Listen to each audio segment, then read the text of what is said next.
All right, so today we're doing a deep dive on something pretty interesting. This whole idea of a level playing field. Does it actually exist? Right. And we're looking at this article by Marynês Pereira. Okay. She's a specialist in neuroscience and positive psychology. Interesting. Yeah, the article is titled, As Oportunidades São Iguais para Todos. So for those who don't speak Portuguese, it means, are opportunities equal for everyone? Pretty straightforward title, but I think it gets at something we all kind of wonder about. Absolutely. I mean, we talk about meritocracy all the time, right? Like, if you work hard, you have the skills. Exactly. You're going to succeed. Right, you pull yourself up by your bootstraps, all that. But Pereira is saying, hold on, it's a little more complicated than that. Yeah, she actually uses this phrase, distorted perception. And it's like we have this distorted view of how success really works. Like, we don't always see all the factors that are... Hidden factors, that are kind of... The things that are... tilting the scale. Yeah, exactly. Yeah. Like, even in something like grant applications. Oh, interesting. You'd think that would be pretty fair, right? You would think. It's based on the idea, the research, the qualifications. Client reviews even, sometimes level playing field. But she points out that even there, you've got an advantage if you're already part of the system. Right. The unspoken expectations. Maybe you even have connections to the reviewers. Oh, so it's not just about the quality of your work. Yeah. Well, it's about who you know. it can be. Yeah, and it's not always like a blatant, oh, we're going to favor this person. Right. It's much more subtle. Interesting. She talks about how opportunity circulates within certain groups. Okay, I'm curious, what does she mean by circulating? So think about it. Opportunities tend to flow within certain circles, elites, certain student groups. Pereira even mentions residents of a specific country. Like, oh, wow. It's almost like they're in their own little ecosystem of opportunity, whether it's intentional or not. So you're saying it's not even just who you know, but it's who knows you, because they're already in that circle. Exactly. Like, if you're outside that circle, you don't even get a chance to show what you can do. And it can be hard to break in. Think about your own field. Have you ever noticed that? Now that you mention it, yeah. Some opportunities always seem to go to the same people. Right. And it's not always because they're the most qualified. It's because they're the in-group. It's more than just skills or qualifications, Pereira argues.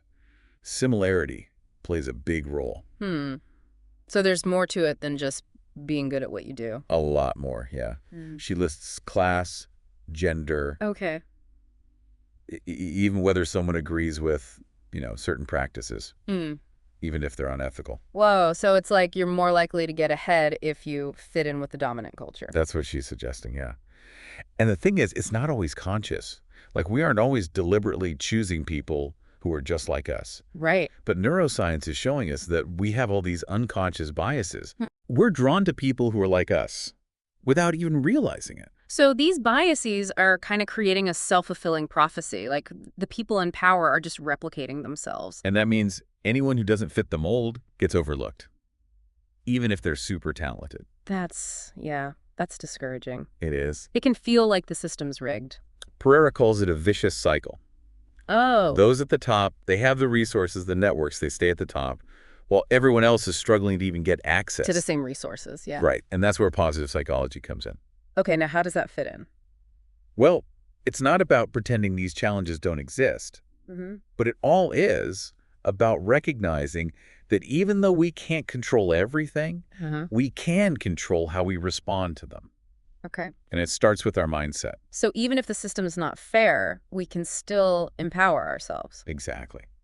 And Pereira gives some really good advice on how to do that, starting with understanding those power dynamics we've been talking about. So not just accepting that they exist, but like actively figuring them out? Right. She calls it mapping power dynamics.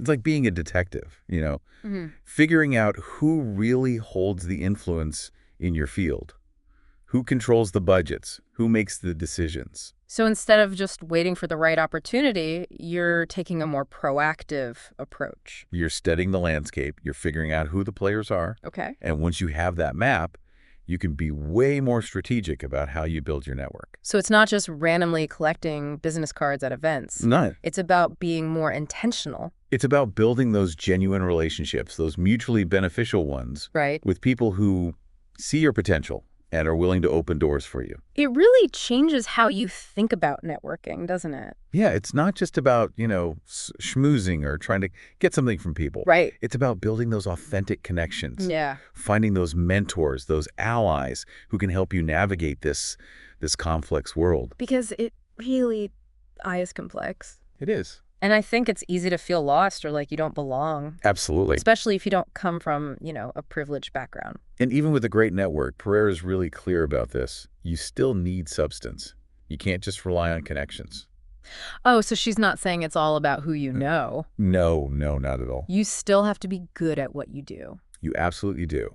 This is where self-awareness and development come in. Okay, so you're saying that connections can only take you so far. You still need the skills, the knowledge, You got to have the competence. We got to have it. Yeah. And it's not just technical skills either. Oh. Pereira talks about emotional intelligence, communication skills, being able to work effectively with others. It's funny because that actually ties back to that similarity bias we were talking about. Oh, how so? Well, if you can connect with people on a deeper level, beyond just superficial stuff, right, you're more likely to build those strong, lasting relationships. Which is often the key to unlocking opportunity. Because sometimes it's not about being the most qualified person in the room. Interesting. It's about being the person people trust, the person they want to work with. The person they believe in, yeah. Exactly. And that's where emotional intelligence and communication can really make a difference. Because you can build rapport, inspire confidence. And articulate your vision. Yeah, get people excited about what you're doing. Now, Pereira also acknowledges that even with the best strategies, we're still going to hit roadblocks. Oh, yeah, for sure. There will be setbacks, rejection. Times when you feel like the system is working against you.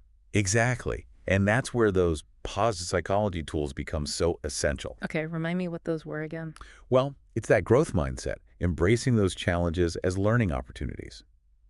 Instead of letting setbacks define you. Use them as fuel. To grow. Yeah. To learn, to become more resilient. And then there's creative visualization. Ah, yeah. So picturing yourself achieving your goals. Right. Opening up new possibilities you might not have even considered before. It's like shifting your focus, not just dwelling on what's going wrong, but like actively imagining what could be.